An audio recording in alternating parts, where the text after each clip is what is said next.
Chapter 18. The Cool of the Evening.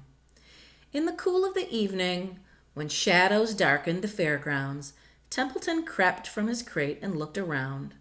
Wilbur lay asleep in the straw. Charlotte was building a web. Templeton's keen nose detected many fine smells in the air. The rat was hungry and thirsty. He decided to go exploring. Without saying anything to anybody, he started off. "Bring me back a word," Charlotte called after him. "I shall be writing tonight, for the last time." The rat mumbled something to himself and disappeared into the shadows. He did not like being treated like a messenger boy. After the heat of the day, the evening came as a welcome relief to all. The Ferris wheel was lighted now. It went around and round in the sky and seemed twice as high as by day. There were lights on the midway, and you could hear the crackle of the gambling machines and the music of the merry-go-round and the voice of the man in the Beano booth calling numbers. The children refreshed after their nap. Fern met her friend Henry Fussy, and he invited her to ride with him in the Ferris wheel. He even bought a ticket for her, so it didn't cost her anything. When Mrs. Arabelle happened to look up into the starry sky and saw her little daughter sitting with Henry Fussy and going higher and higher into the air, and saw how happy Fern looked, she just shook her head. My, she said, "Henry Fussy, think of that." Templeton kept out of sight. In the tall grass behind the cattle barn, he found a folded newspaper. Inside it were leftovers from somebody's lunch, a deviled ham sandwich, a piece of Swiss cheese, part of a hard-boiled egg, and the core of a wormy apple.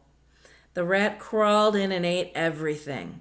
Then he tore a word out of the paper, rolled it up, and started back to Wilbur's pen. Charlotte had her web almost finished when Templeton returned, carrying the newspaper clipping. She had left a space in the middle of the web. At this hour, no people were around the pig pen, so the rat and the spider and the pig were by themselves.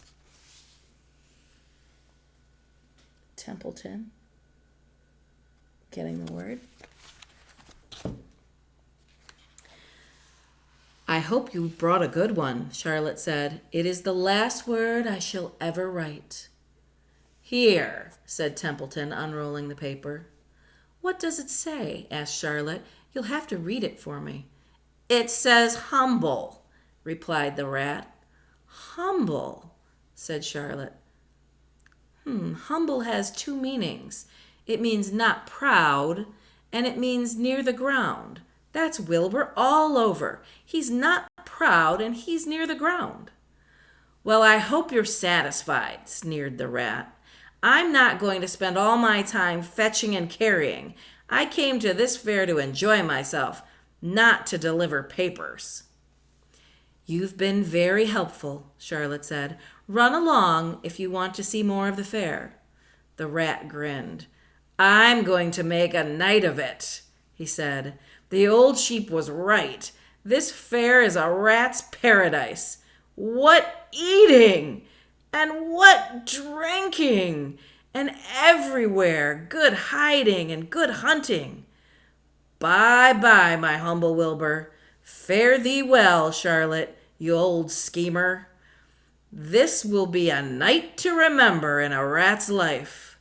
He vanished into the shadows. Charlotte went back to her work. It was quiet. It was quite dark now. In the distance, fireworks began going off. Rockets scattering fiery balls into the sky. By the time the Arabelles and the Zuckermans and Lurvy returned from the grandstand, Charlotte had finished her web. The word humble was woven neatly in the center. Nobody noticed it in the darkness. Everyone was tired and happy. Fern and Avery climbed into the truck and lay down. They pulled the Indian blanket over them. Lurvy gave Wilbur a forkful of fresh straw. Mr. Arabelle patted him. "Time for us to go home," he said to the pig. "See you tomorrow." The grown-ups climbed slowly into the truck, and Wilbur heard the engine start and then heard the truck moving away in low speed. He would have felt lonely and homesick had Charlotte not been there with him. He never felt lonely when she was near. In the distance, he could still hear the music of the merry-go-round. As he was dropping off to sleep, he spoke to Charlotte. "Sing me that song again, about the dung in the dark," he begged.